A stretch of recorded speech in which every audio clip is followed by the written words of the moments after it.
Today we have Nick Thacker to talk about platform and what makes it important. Where are you coming to us from, Nick? I'm in my basement bunker here in Colorado Springs, Colorado.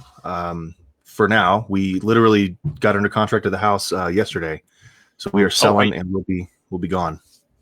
Yeah, moving to a different house in Sea Springs, or we are going to buy some land and property in Big Island, Hawaii. Okay, yeah.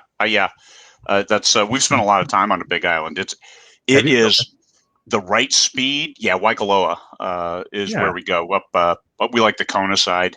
Yep, and it is nice. We looked at it. There's a lot of restrictions. We have our 20 Books member Joe Trent actually just moved from Kona after spending the last 25 years there, and then in Sea Springs, I mean, John Brazy is actually looking at moving to Sea Springs from Vegas. So, I saw his post last night. Yeah.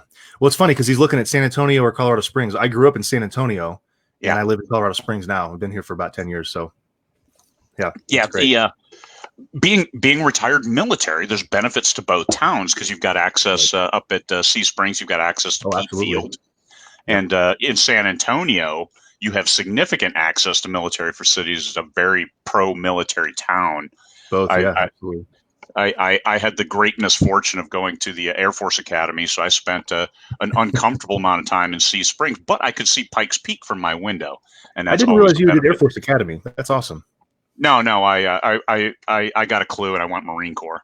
So I knew you were a Marine. I didn't. That's why when you said Air Force, I thought you would. Nick is having internet problems, so if you see us freeze, it's one or the other of us because we're both strapped for good internet. But it was just the thing with the Marine Corps is we don't have our own academy. People think the Naval Academy. Right. Well, they feed the Marine Corps a lot, but you can enter the Marine Corps from any of the academies. Oh, okay. I didn't know that part. Yeah. So, yes, got a clue. There you go. Marine Corps. Yeah. Absolutely. Well, and I wasn't 2020, so I was never going to be a pilot anyway. And that is a prohibition if you're going to be a career officer. I was the same. Wanted to do Air Force and then Marine Corps until my mom found out, and then ended up just being a civvy for the rest of my life. and there you are. Sea Springs, nice town. Good weather. It's congenial. It's on the foothills of the Rockies, so very nice. It's not quite as high end as Evergreen. I really do like Evergreen. That is a sweet place, but that's kind of up a ways. You get the winter. Yeah, get up in the mountains. So that is a platform, is where you live and how you leverage that to relate to your fans. Me personally, I live in Alaska, so how do I leverage that? I'm the only Alaskan most people know because there's not a whole lot of us up here.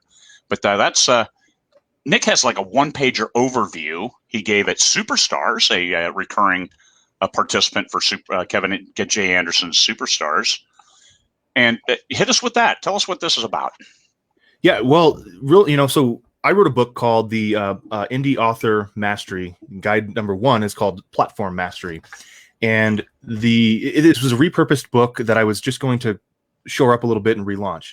And I quickly found, as we as authors tend to do, that I wanted to say more and more and more and more. It became a completely new book, but the purpose of the book stayed the same, and that was to explain to authors, and I lean indie, but just any author really needs a platform, why having a website is not necessarily having an online platform.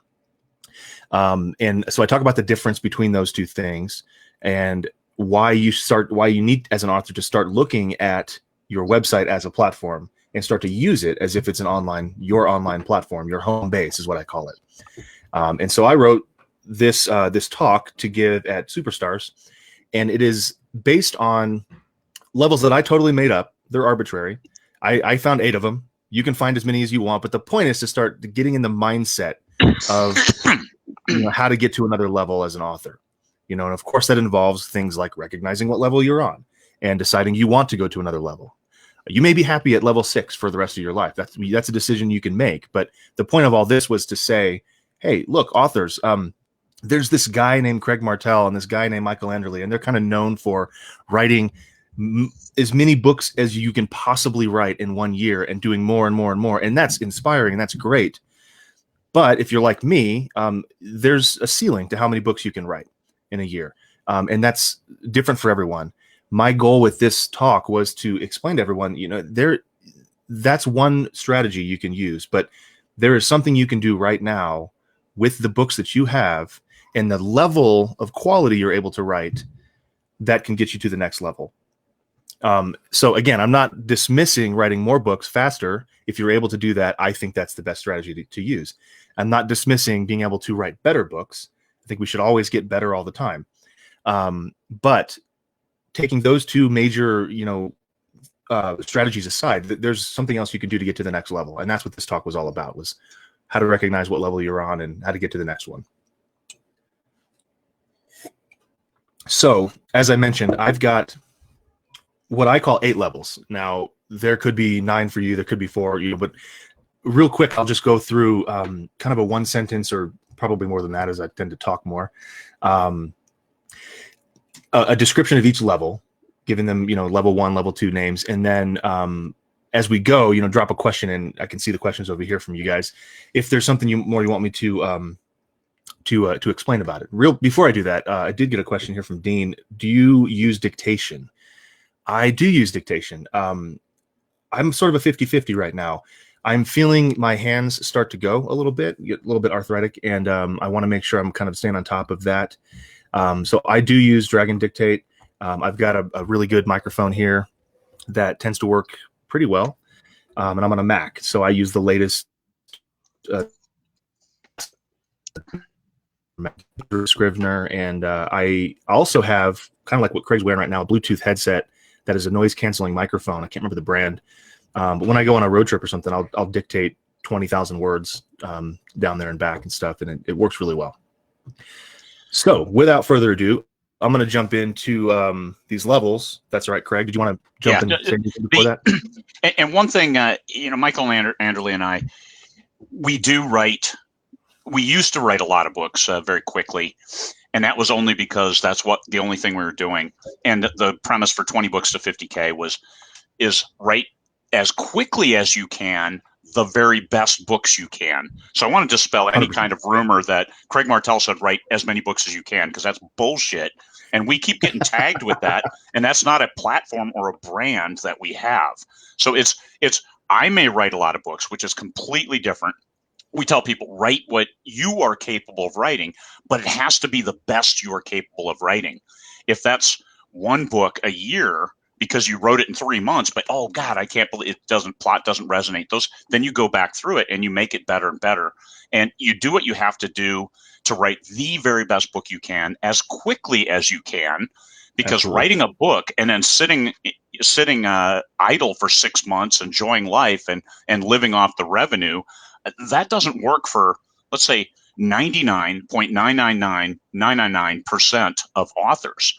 There's 1 in a gazillion that will actually hit with that 1 book and be able to take 6 months or a year off. And then when they come back to that next book, guess what they find? The audience is gone. And this is Nick Thacker talking about again, platform. Yeah. This is where you keep those, even if you don't write, you have to keep the readers engaged, and then you have to go find more readers, even if you're wildly successful on your first book. So there's so much to do.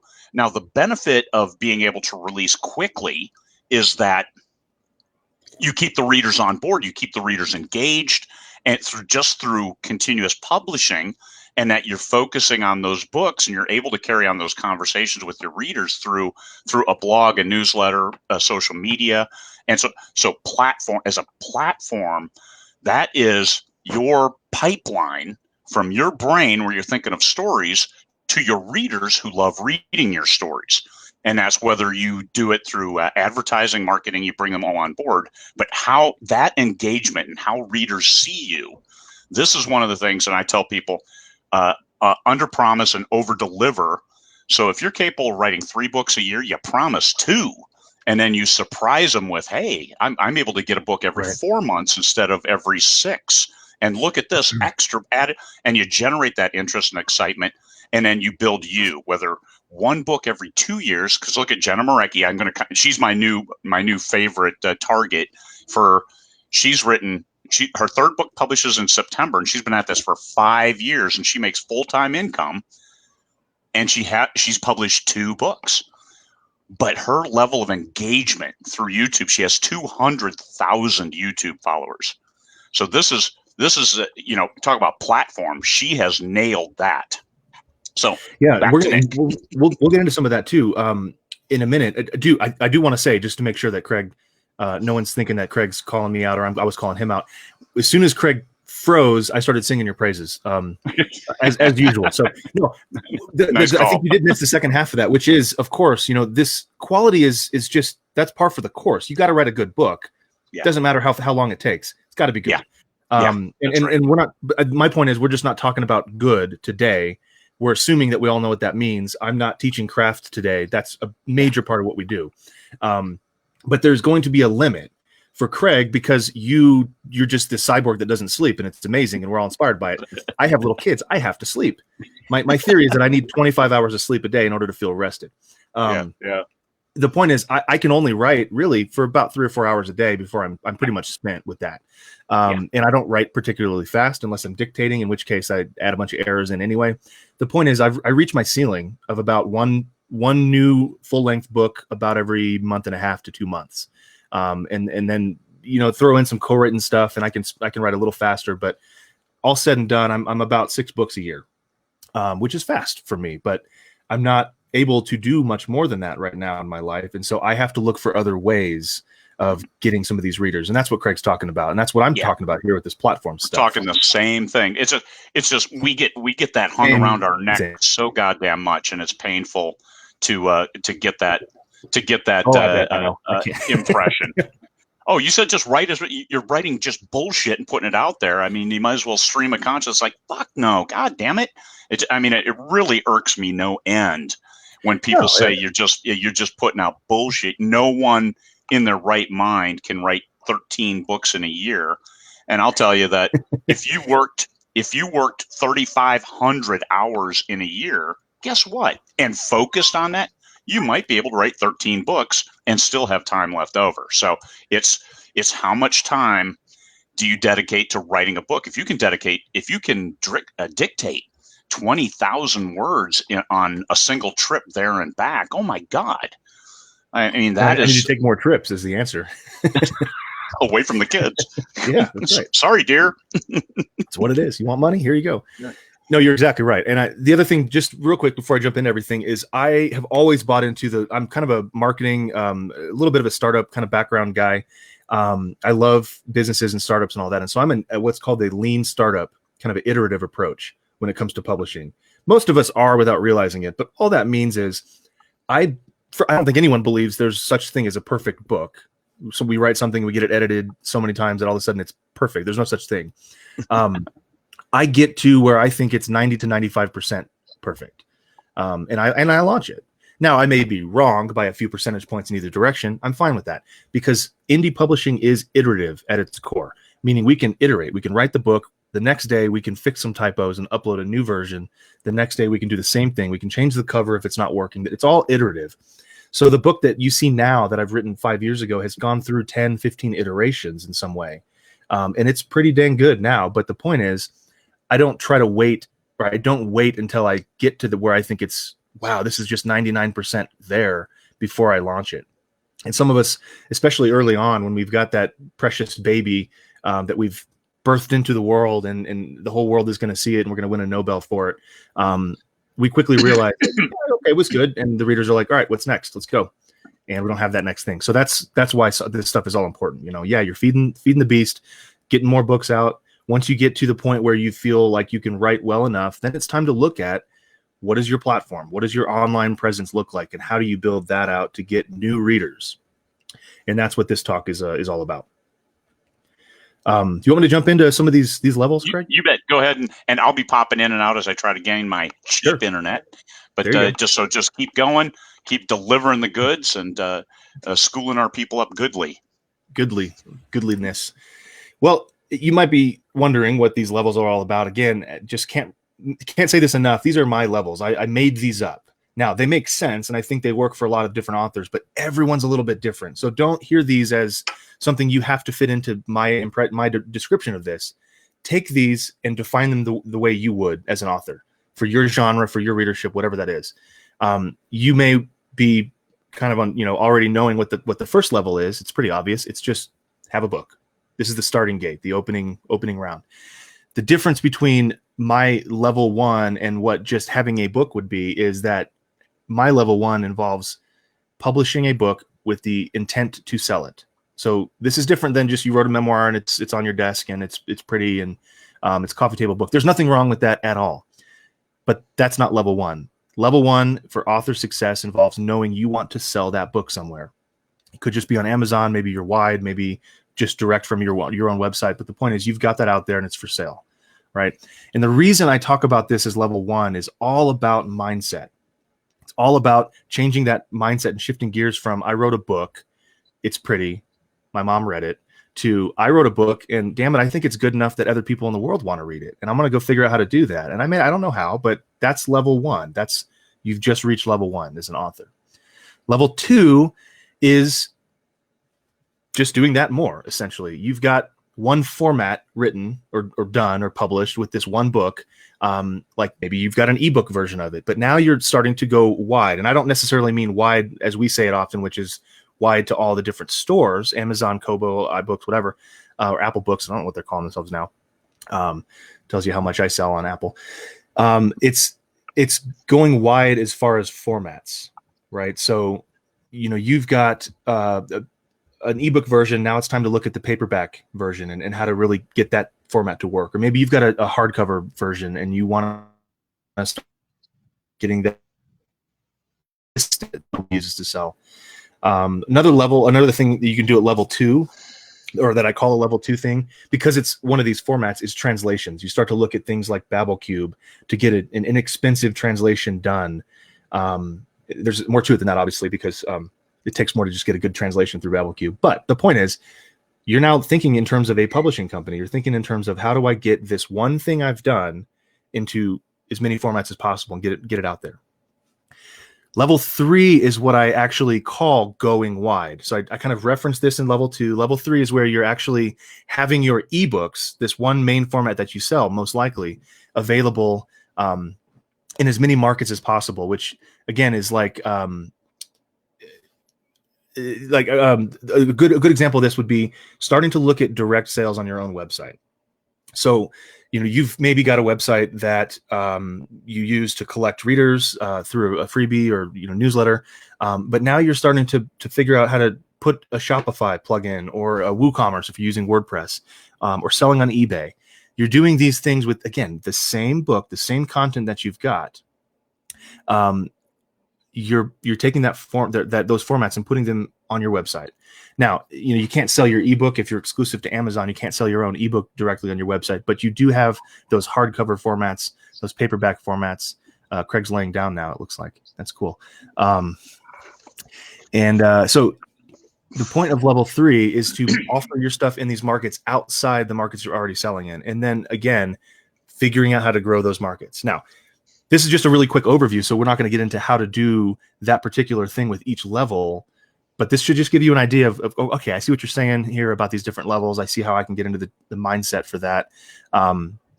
Right. So again, jump a question in there if you need to as I go, but I'm just going to try to burn through all 8 of these so that we have some time to actually talk about the fun stuff.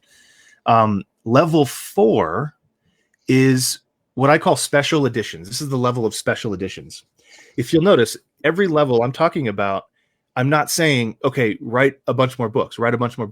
That's a given. If you can write more books, do that. If you can write better books every time, do that. I'm talking about taking the content you already have and figuring out what to do with it. That's something you haven't done before. And so special editions is my 4th level. And this is anything you can think of that you would call special edition or a different edition. Maybe you've got a hardcover edition with a different cover design for it. Europe usually does a different cover, an English cover, than America. Harry Potter does this, right? They even changed the title for one of the books. Maybe you've got gold line pages on this or signed copies and all that. That's all level 4 stuff. And most of us kind of do this intuitively. Most of us think, well, that'd be really cool if I had a hardcover signed version of our book. But again, the point of all these levels is a mindset shift. How can I actually start promoting these things and selling them? And your platform is a big part of that. Your online store, your website. So you've already got a system, like in level 3, you set up a direct sales system, and maybe it's just a PayPal button, and then you collect their shipping and you send it out. But the point is, you're starting to do some stuff with your own platform that you're in charge of, right? And so this special edition thing, it could be anything really. A good example for me is, I think my wife disappeared it. We're in the middle of moving, so I don't have it with me. But I've got another book written by the main character of my series. So this guy's name is Mason Dixon. He's a bartender assassin, and all he wants to do in life is make classy drinks. And so Mason wrote a book called Classy Drinks for Classy People. And it's just a recipe book with his edgy, sarcastic commentary on each drink recipe. And I sell that. And that's just a hardcover. It's a special edition. Now that's new content because I had to write a lot of that. But the point is, this is a special edition. It's not something that's, I'm going to release wide to my mailing list and expect a lot of people to buy it. Level 5. This one is not as fun to me, but it's because I call it the corporate level. But I do think it's a necessary step as we're going through and leveling up. You've experienced this before as a consumer and as probably an author doing this, but this is just where bundles and add-on things come in. The Mason Dixon book would be an example of an add-on. If somebody goes to my website and buys the whole series, this is the level where I would think, okay, well, I need to have some kind of plugin or something that can mention, hey, you should buy this Classy Drinks for Classy People book as well, written by Mason Dixon, because it's a good add-on for this product you're buying. Or bundle them all together as a set. And same stuff that I've already got, bundled at a different price. Maybe it's a box set we sell through Kindle Unlimited for 3 months, and then we take it down and go wide. Maybe it's something completely different than just, Game of Thrones, I think, did this, and it's not a very good idea, but, books 1 through 6 and then books 2 through 7 or something like that, as different bundles, just to try to get as much money as you want. Someone said, yeah, this is called an upsell. Right. It's just, you get to the end of the shopping cart or the beginning of the shopping cart process, and they say, hey, based on what's in your cart, you should buy this as well. It's exactly what this is. So I call it the corporate level. That's level 5. Level 6 is the most fun for me because it's usually just within our reach. If we're at level 5, level 6 isn't that hard to get to, but it's also a lot of fun to get to create stuff for level 6. And this is the level where you start figuring out what other products can I sell that don't require me to write a brand new book or don't have a new series, right? So these aren't books. These are things that are, this is Baby Yoda, right? From the new Star Wars series. There's a lady on Etsy selling a Baby Yoda doll for like $400. And I don't know how legally she's able to do it, but it looks like a little Baby Yoda and it's super cute. That has nothing to do with she didn't have to go make a TV series and sell that. She's capitalizing on something that's already been created. Now, again, don't get into legal trouble, like I'm sure she's probably going to be in. But one of the ways I do this as an author, so I have a background, I have a degree in music composition because I just had to do something that I thought was useless and would never make any money. But I started a company called Sonata and Scribe, which is the only studio doing soundtracks for book series, for books. So it's sort of like a film score without the film. This would be an example. The product that you have at the end of the day with Sonata and Scribe is an album. It's a CD of music. This would be a perfect example of a level 6 sort of add-on. It's not a book. It's not a product. You've already created the series, and now you have this other product you can sell related to that series. Maybe you've got a bobblehead of your main character, or 3D printed weapons, cosplay suits, things like that. I sell a Harvey Bennett. He's my main character. I sell a Harvey Bennett water bottle. It says "Leave me alone" on the side of it. He's a reclusive park ranger type guy. So this is an example of an add-on. This is something that would be a level 6. Almost done. Level 7. At a certain point in your career, and usually it's around this level 6 stage, you realize that your time is pretty valuable and you don't have any way to make more of it. And only you can create those stories. And so the more you create, you'll also realize that the more people want some more of your time. and people will be willing to pay you for that time. So a level 6 thing that you'll find is that you might start offering personal access to yourself, to your readers, to other authors, but you're in demand and you can actually capitalize on this in a good way, not a sleazy way. But, I'm not talking about an Instagram celebrity, anything crazy like that. I just mean a simple, I'll give you an example of what I want to do. If this, virus stuff ever lets up and the world opens again, one thing I want to plan is a weekend where a reader can come, fly to Colorado Springs or wherever I happen to be, and just hang out with me for the weekend. And it would, I could offer 2 or 3 different people, and we could just go around to the breweries. I tend to write in a brewery some days. I'll go to a coffee shop some days, but we'll just move around to the places I like to go, and we'll talk about an outline for a book that I'm writing, or maybe one that they want to write. And we just hang out together and get to know each other. And this can feel a little weird if you're not super extroverted and all that. I get it. But the point is, you can do that virtually now too, right? Sort of like what we're doing now. You can have this sort of time. 2 weeks ago, I ran an Adventure Writers Summit, all online, all virtual. People paid a little bit of money to get a VIP, which just meant they could come in and leave notes in the chat and got some goodie bag at the end. But that's kind of personal access that we're talking about here. So that's a level 7 sort of deal. I call it personal access and all that. Finally, level 8. This was the last level that I identified. I'm sure there's another one, maybe being president of the world or something. But level 8 success for me means your author career begins to take shape of like a professional speaker or just a personality. Meaning you're writing books and you're still doing all those same things, but you're also going to show up at places and just speak to people about you, about what you do. And that's just one of the elements that I list in what a level 8 career looks like. But the key for level 8, and this is how you know you're sort of getting to level 8, is that you're still doing all those other things, but you're paying other people to do them, right? So now instead of creating that Baby Yoda doll yourself and selling it on your website, you hire somebody to put the Baby Yoda for sale on your website, and then you hire somebody to go ship it to your readers. So you don't actually have to do any of this stuff. Your level 8 career starts to look like, instead of managing all these things, you're now leading a team of people as well. Again, this is a real quick overview of all these things. This is a very just sort of quick package thing. And I realize now, and I'll shut up after this, but I didn't mention enough about why I'm talking about these particular things. I just sort of glazed over it, but most of us have an author website.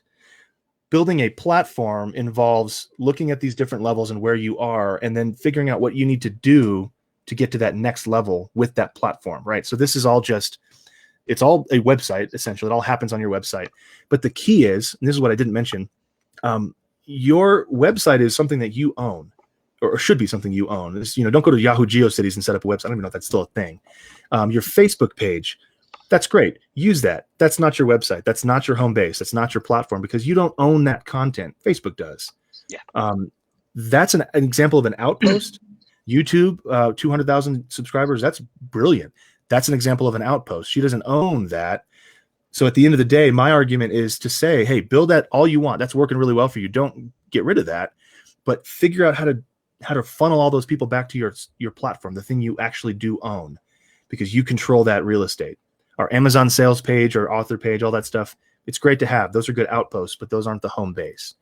All of the stuff I just talked about is how to build that platform so that you're gaining the readers, and I don't want to say owning readers. You don't want to own people, but you're owning that content. You're controlling that domain, that literal domain and figuratively.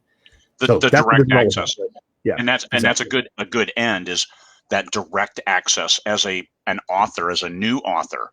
When you get that first stranger who reads your book and likes it, now you've got, how do you absolutely maximize that connection to get that reader to then follow you in a way that it's not TikTok and a 15-second video. It's not Instagram. It is you directly to the author. And that relationship is something that needs to be cultivated right at the outset. And now, I never had a newsletter when I published my first book, and it was okay. But I did start one later, MailChimp, free for the first 1,000 at the time. And there you go. And now MailChimp is an outlier.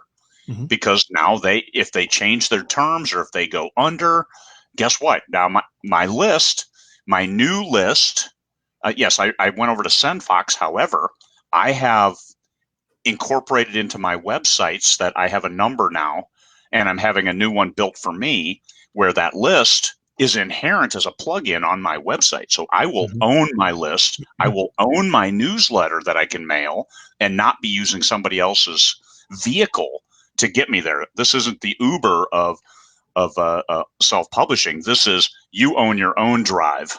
Right. And the now one question I had back at like level 3 when I popped back in was, do you see people who jump too high in those platform levels at the outset and skip some levels in between, and then they might get kind of lost or quagmired farther up the ladder, as it may be?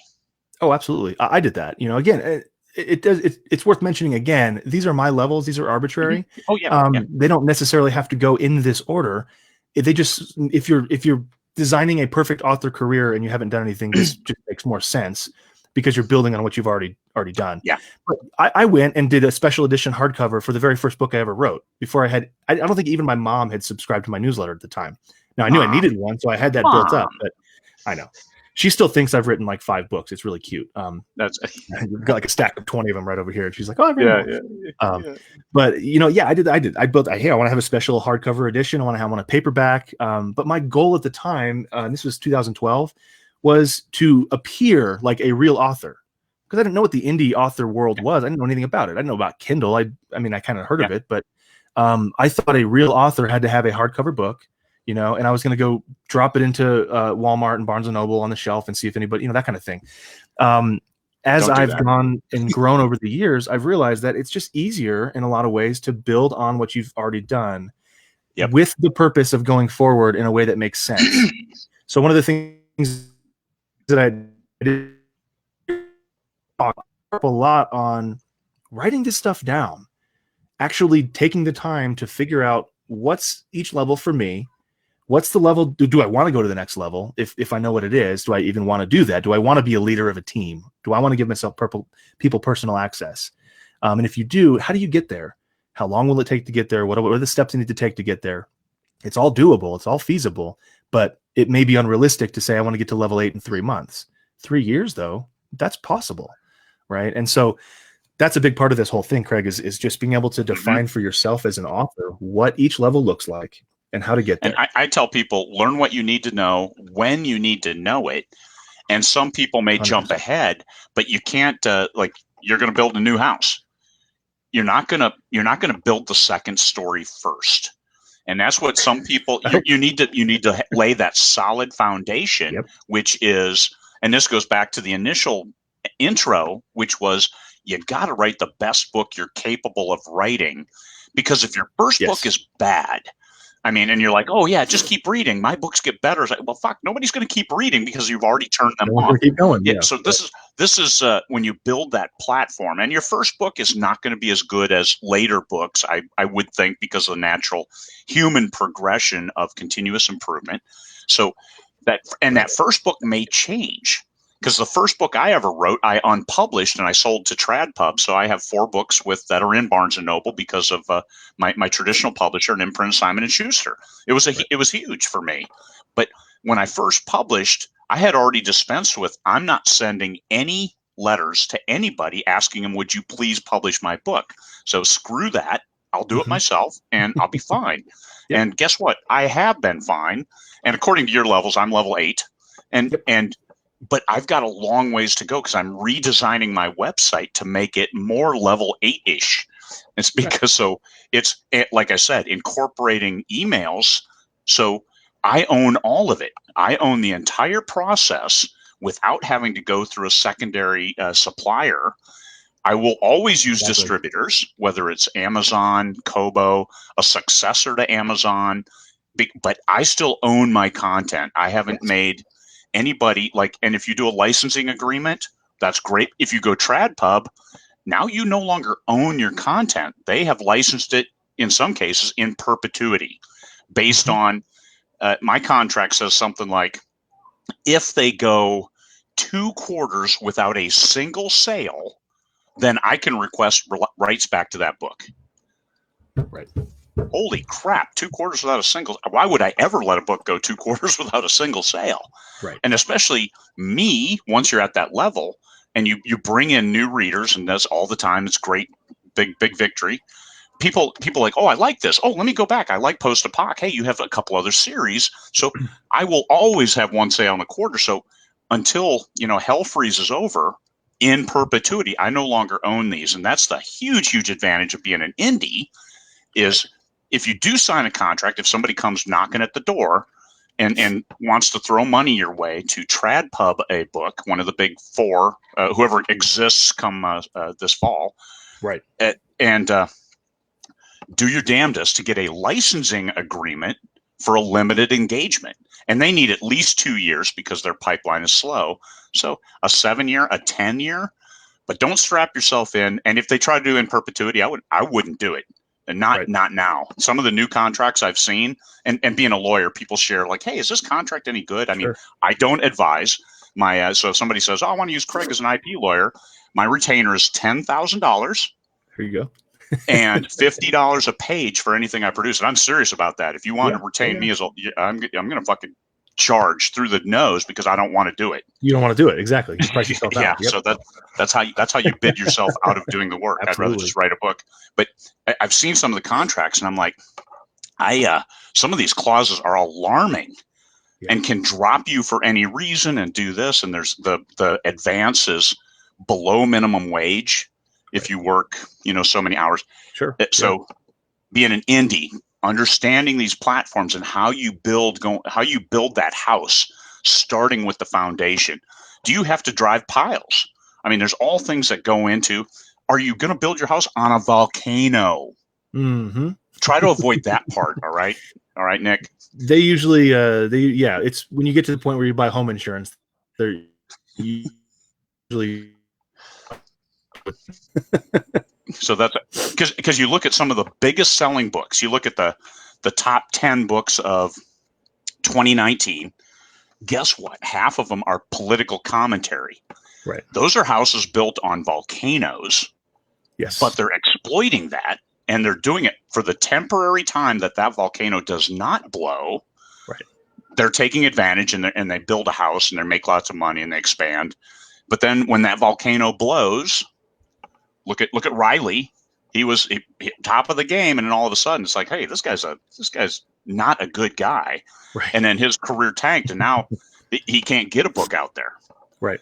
Whereas he would always have one of the top 10 every year. He would have one or two in that top 10 best-selling books. Right. So this is your foundation. Just understand, if you want to exploit those areas, perfectly fine. Just understand how you're building your house. Yes. And if you want to appeal and platform, like on Facebook, I will see a lot of authors on their, hey, they friend me. Okay, we're authors. And they'll be flaming on other authors. As one guy took the opportunity to flame on his cover designer.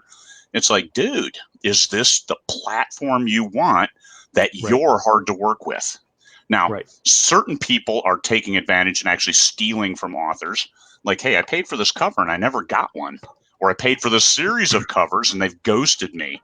I mean, things like that. I've had people ghost me. I've lost thousands of dollars paying in advance on stuff that I didn't get. Guess who I named out of that? Nobody. Right. Because that's not the platform I want to build. I want to be the platform of, you want to work with this guy because. Now, I'm more careful vetting, but it's still, I want to work with this guy. I want to work on this team, and then we want to move forward. So I really like your platform levels, because it also lays it out in a sense that in something that makes sense.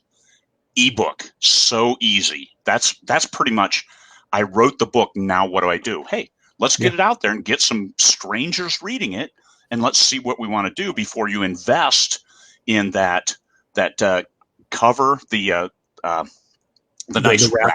Yep, the dust jacket for your hardback. And then you find that the book has a lot of typos, or it has a plot thing that's hanging out there, and it's like, oh shit! Now I spent all this money and I got books that aren't good. Yeah. So you make them collector's items and you fix it. So later, people will buy it because you see, I mean, you see some of those from authors who died 20 years ago. Yeah. Like, here's a reprint of their personally marked up first version. So also an important safety tip that if you become a big name at some point in time in the future, that has significant value for real collectors. Yeah, You were the guy who wrote all these first, you were the guy who wrote the first 3 episodes of Star Wars. Yeah. Then all of a sudden it's like, holy shit, Star Wars. Hey, I mean, it was a psycho trip I was on at the time. I wrote it. Hey, it turned out big. Yeah. I mean, you look at Suzanne Collins. I actually liked her Gregor in the Underworld series as a little bit better than the Hunger Games. Now, the Hunger Games was compelling, but I thought Gregor in the one gets no love. Right. And now the new book, I look at that, I'm like, it's a pale imitation of the Hunger Games series. And it's almost like, hey, here's my brand. I'm going to throw in a Baby Yoda now. Or here's a prequel. Everybody buy the prequel. And it's that at that level. Now she can put out a book like this, as opposed to, we need to make a movie of Gregor and the Underworld, and let's see how that pans out, because it's a good story. It's compelling, and it's more YA than a 14-year-old killing 11 other people. And you know, but this is what you can become. So she now has that previous series as a marketable product that she can push hard and say, let's do this because I have the horsepower now. Yeah, absolutely. No, it's good stuff. You mentioned something too, just as kind of a funny note. The authors who have passed away, and you finally get their comments that they've written in the notes or margins. One of my deep, dark, dirty secrets is that when I write, I use the word all capitalized. I say check poop, which basically just it's my hey. At the end of the book, I go back and I review it. I have a 3-book deal with a traditional publisher right now, and I just turned in the first book, and I forgot. So what is this? What is this talking about? Is this in reference to something? And my secret was finally out. It was finally revealed, laid bare. Yeah, I have to tell you, Nick, that my internet froze right when you said what the reveal was. What was called out? So could you say that again for my edification? Check poop. Oh, okay. Nothing terribly bad, but just obviously a funny, just a word that I would never use. It's not in the lexicon or anything. So it's an internal. It's just, I just do a quick search for it afterward. Yep, and I missed one. We do have a question from Heather Davis. What kind of content do you find most effective on your author website to draw in the readers? I love that question. That's a good one, Heather. I think for me the number one answer is books. More books. The content that pulls in readers to my website is the books that I have out on all the platforms. I'm exclusive to Amazon for my ebooks, but I've got audio, paperback, hardcover, and in every single one of those, in some way, shape, or form, I'm telling that reader to come back to my website. Now, that's sort of a kind of a gotcha answer, but writing nonfiction is a lot easier to have a blog, because you can actually go off on tangents that are related to your work much easier than if you're a fiction author to try to. I'm kind of hard pressed to find a fiction blog, a blog about a character, or a building out the world. The fantasy genre probably has a little easier go at this, but that's for me. I don't really blog in a fiction way, if that makes sense. I don't talk about my characters. I just use it for updates and things like that. But that's not my main draw. I'm not going for SEO juice or anything with my platform, with my website. The books are what bring people to me. For me, my website is now, I have enough books now. I'm giving away, if you sign up for my newsletter, you get a whole book for free. And then my 5-part onboarding sequence for my newsletter, I give a short story away for free. And some of these short stories aren't short. They're novelettes at 10,000 words.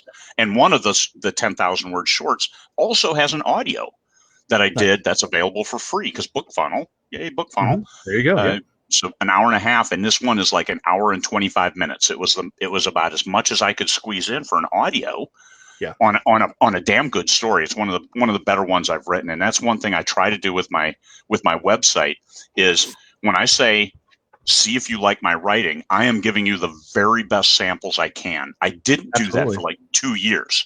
I just threw out a throwaway short story, and don't do that.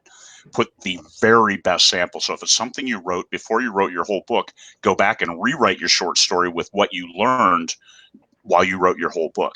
We have another question from Elaine that I had missed earlier. Can I make a special edition of my first trilogy and use it to make some changes to the writing style to hit a different audience? The problem with that, the changing the individual volumes, is because of an audio deal that she had on the first 3. Yeah, like you'll break Whisper Sync. If you're Amazon with the audio and the Kindle version, you redo one or the other, your Whisper Sync's going to go away. It could be a bad thing. But the answer to can I make a special edition is always going to be yes in my book. Will it sell well? I have no idea. It's always worth a test, though, because again, how much easier is it to say, Elaine, hey, should I write 3 brand new books and bundle them together, or should I make a special edition of 3 books I've already written? Both. Work on those 3 new books, but you already have what you need for the special edition of your first trilogy, right? So that's an easy yes for me. Always make a special edition however you can, just to see even if it's throwing spaghetti at the wall, to see what sticks. And relate that back to movies. This is why they release director's cut. Absolutely. It's the same movie, but it's a little bit different. I mean, we all should watch Big Bang Theory, because they're like, hey, we're going to rewatch this movie. It's got 8 seconds of new video. 8 new seconds, yeah, right. 8 new seconds. You're like, you got to be kidding me. 8 seconds? Yes, they're going to buy a whole new product for a minimal engagement. And I think what Elaine is talking about is rewriting some of the areas, which is perfectly fine, and then just hit it with a different targeting campaign, because also your box set and big binge reader lovers who are looking for, I don't want to buy one $60,000 word book.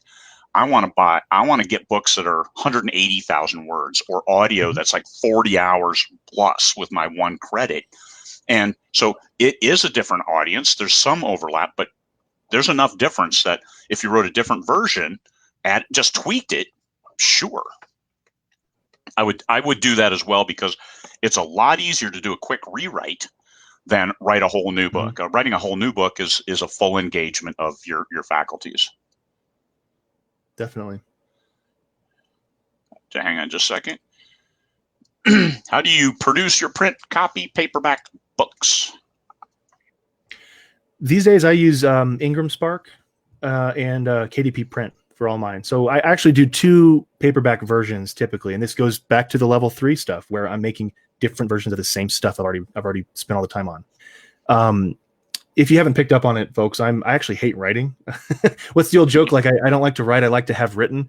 I came at this whole thing from a marketing thing. I fell into writing a book, and I think I'm okay at it now, but and I do enjoy it. Don't get me wrong. Building the stories and creating worlds, that's all a blast. But the actual process of writing books is like a slog for me. I can do it quickly enough, and I love outlines. I have the safety of that, but I want to exploit that content as far and wide as I can. So I actually, for most of my books, time permitting, I'll produce a 6x9 print paperback or trade paperback. I'll also do what I call a mass market, which is just Ingram or KDP print 5x8 or 5x5, 8.5, smaller, just denser, but it's also cheaper. And so I can make the same amount of money and sell it for a lower price to my readers. And so those sell pretty well. And then if I want to do a special edition or something signed, I usually will up the game a little bit and go to Ingram Spark, especially if they're hardcovers. We can't do hardcovers through KDP print. But these days, KDP print is it's only marginally less quality, lower quality than Ingram Spark. And my prediction is, my feeling is that they're both probably using some of the same printers for all this stuff. So they come out of the same printing machine. Amazon actually uses Ingram Spark, so the quality issue I think is more perceived. That's probably true. Absolutely. Especially during the winter season, Christmas season, Amazon, just like we saw with the initial virus, Amazon got inundated with orders and stuff, and they cut out the Amazon author rank. They cut out sending out the new release newsletters because they were trying to surge their computing power towards the core of their business. Right. This is exactly what they do in the winter, and they outsource all of their printing through KDP Print, which was CreateSpace that they bought and then absorbed to Ingram Spark. So Ingram Spark, Amazon is Ingram Spark's biggest customer. So it is simultaneous. The exact same machines in many, many cases, especially if you're talking November, December, probably starting in October. Okay. So but publishing paperbacks, you publish paperbacks. Here's the methodology that many authors I know are using is you do KDP exclusive because then you get 40%. Whether you use a KDP ISBN for that one is almost irrelevant. If you have your own, you put your own on it. And then when you make your paperback over at Ingram, you can use your own ISBN again. But if you use an Amazon one, you need your own for Ingram. Right.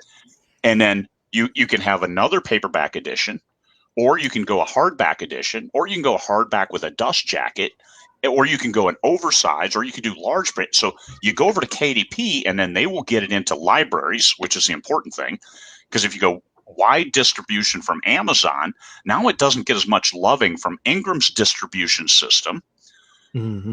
So this is the benefit of publishing. Once you have your file, that's the big thing. Especially if you have Vellum, you can format your own way. I mean, I outsource that because I'm horrible. My visual graphic ability is almost zero, so I outsource it. And so getting a different, I get 5x8 because 6x9 is a little bit cumbersome. Yeah, unwieldy.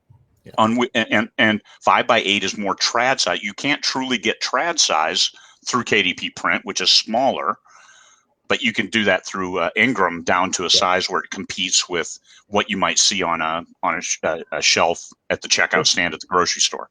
So this is why you use both. You get that 40% through Amazon is still the biggest retailer on the planet, but when it comes for ebooks, but when you look at all of the different formats and styles, this is where you can take, because there's no exclusive agreement with Amazon. You just have books through KDP print to get your 40%, but then you go through Ingram to get their royalty rate, and they will distribute it everywhere. And this is where you win. So it just takes a little bit extra and more platform building to exploit all the available platforms. Now I have to go look at contemplative.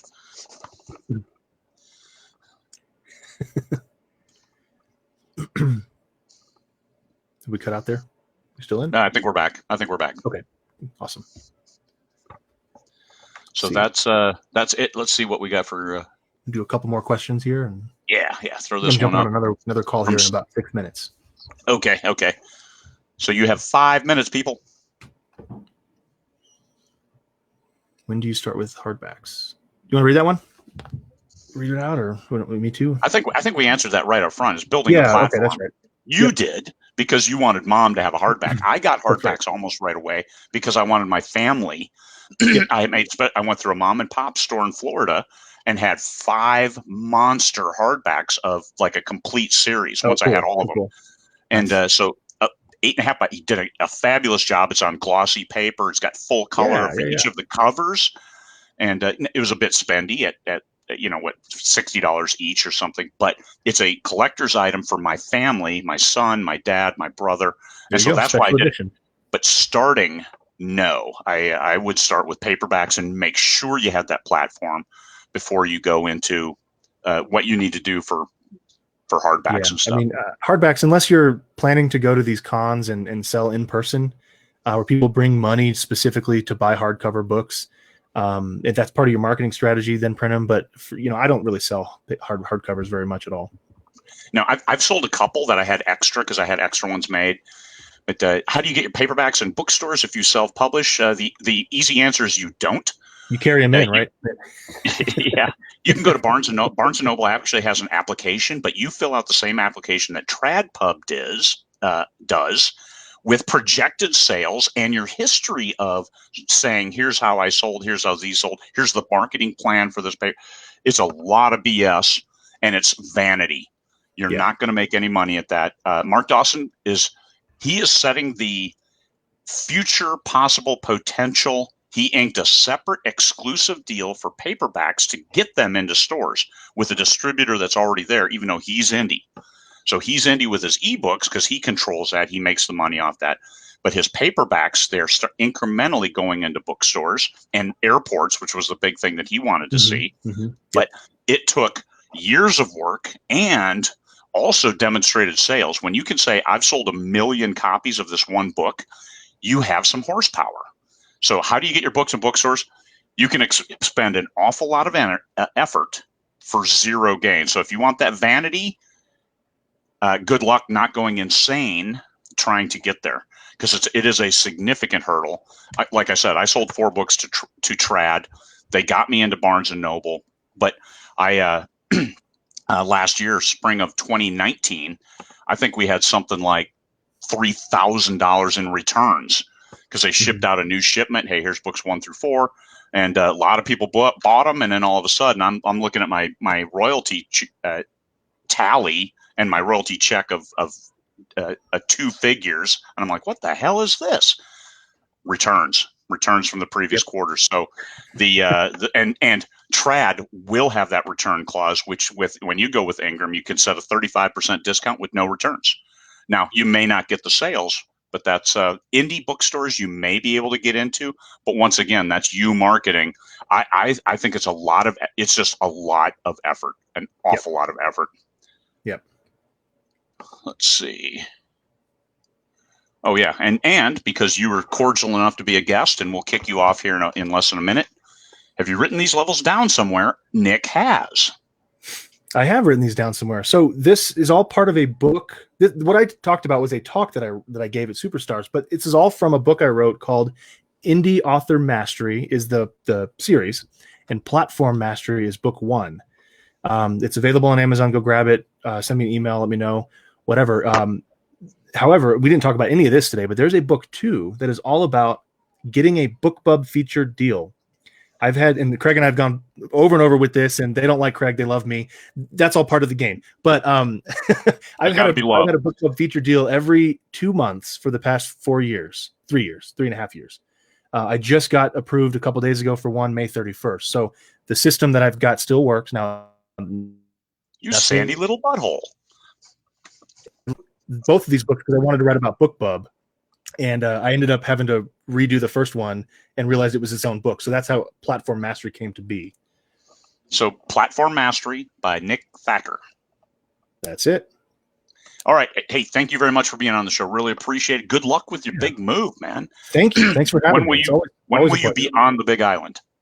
Oh, not for a few months. So we're selling, probably duck out of here June, mid-June, and then we're going to go to Texas to live with my family where I grew up for a few months while the world burns and housing market crashes, and then we can get in nice and cheap, hopefully. So good. We'll see.